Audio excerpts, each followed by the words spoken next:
Okay, remember that they're changing my voice. So really briefly here, when you look at it from their point of view, you should at least get that they should give me my rightful place. If not, they should compensate me and work around me immediately. Why? Because the situation is too extreme. It's not a good fit for just get him to change his point of view and do what we say and try to make it so we seem superior to him. It's not a good fit.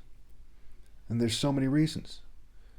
But let me just name a few really quickly here to try to summarize it. There's some things like reform school I'm not going to touch on that overkill my point, but let me try to summarize this here. So over the course of my life, I wasn't really able to leverage the fact that I'm a brain-searching son to get attractive women. And you can imagine that that pisses me off and makes it so I'm very angry at the world and at females, but I have much deeper reasons than that, but that factors in.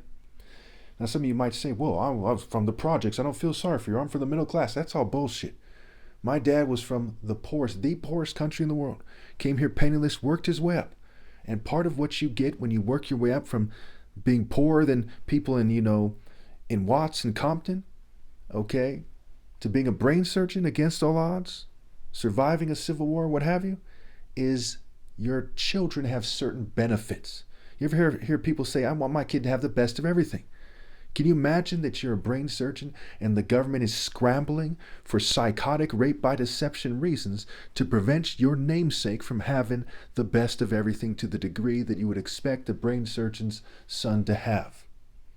There is no excuse for that. And so as this thing plays out, and I'm 44 years old, and I've had a total of 2.5 years of relationships in my life, for them to say, change your point of view, is insane. And that's before we even talk about the fact that I'm the top martial artist ever possible, and the son of God. For Pee Wee Herman to put on a crest and to stand like, with a bunch of European royals and rich, arrogant Jews, maybe from Israel, from New York, Brazil, wherever they're from, and to say, hey, it doesn't work like that, pretend we're superior, is outrageous. There are literally 5-year-old kids who could explain to you why that is insane and why this is a clear-cut compensate and work around them situation. At least the fact that they cannot even put that together makes obeying them even for a minute, which is something I would never do, more painful than the most painful death that you can imagine. So out of the question, so unbelievably despicable, there's no words for it. Think about it.